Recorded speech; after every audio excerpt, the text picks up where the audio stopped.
Gushimuta ni ugufata umuntu ukamujyana ahantu runaka, ukamwambura uburenganzira bushoboka, ukazamutanga ari uko haye ingurane y'amafaranga cyangwa ikindi kintu cyose uba wifuza kugira ngo ubashe kumutanga. Ni ibintu bidakunda kuba hano mu gihugu cy'u Rwanda no ku mugabane wa Afurika muri rusange.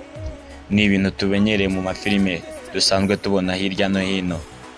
Ariko ku munsi w'ejo hano i Kigali, mu mujyi wa Kigali, umukobwa w'imyaka 19 wakoraga akazi ko mu rugo mu mujyi wa Kigali yafashwe atwaye umwana wo mu rugo yakoragamo, yemeraga ko yateganyaga kuzamusubiza ababyeyi be ari uko hawe amafaranga nk'ingurane. Uyu mukobwa yafashwe ku gicamunsi cyo kuri iki cyumweru, afatirwa muri gare ya Nyabugogo amaze kwicara mu modoka imujyana wayo Muhanga.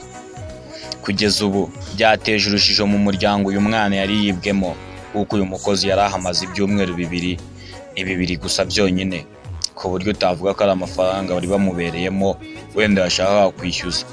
Umuvugizi wa polisi muri Kigali, CIP Marie Gorette Umutesi, yabwiye itangazamakuru ko umukobwa yari amutwaye iwabo kugira ngo ababyeyi bazamuha amafaranga mu basubize.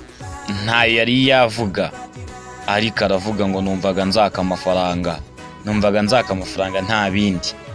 Yari agiye gufata imodoka i Nyabugogo yerekeza iwayo Muhanga, yamaze no gukatisha itike. Yari ahamaze ibyumweru 2. Kugeza ubu umwana nta kibazo afite, ariko ababyeyi bahisemo kumujyana kwa muganga ngo barebe ko umwana nta kibazo kindi afite. Ababyeyi b'uyu mwana bavuze ko bagikurikirana iki kibazo, ku buryo bataragira byinshi bashobora kuba batangaza ko byari bibaye ku mwana wabo waje gutabarwa amazi atararenga inkombe.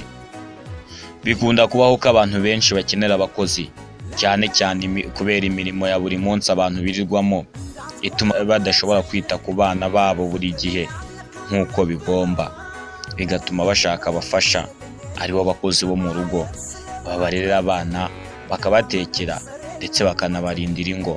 Niyo mpamvu ingo nyinshi za hano mu mujyi wa Kigali zitunze abakozi bo mu rugo, kubera ko akazi kabo katabemera kuba bakita ku bana uko bikwiriye.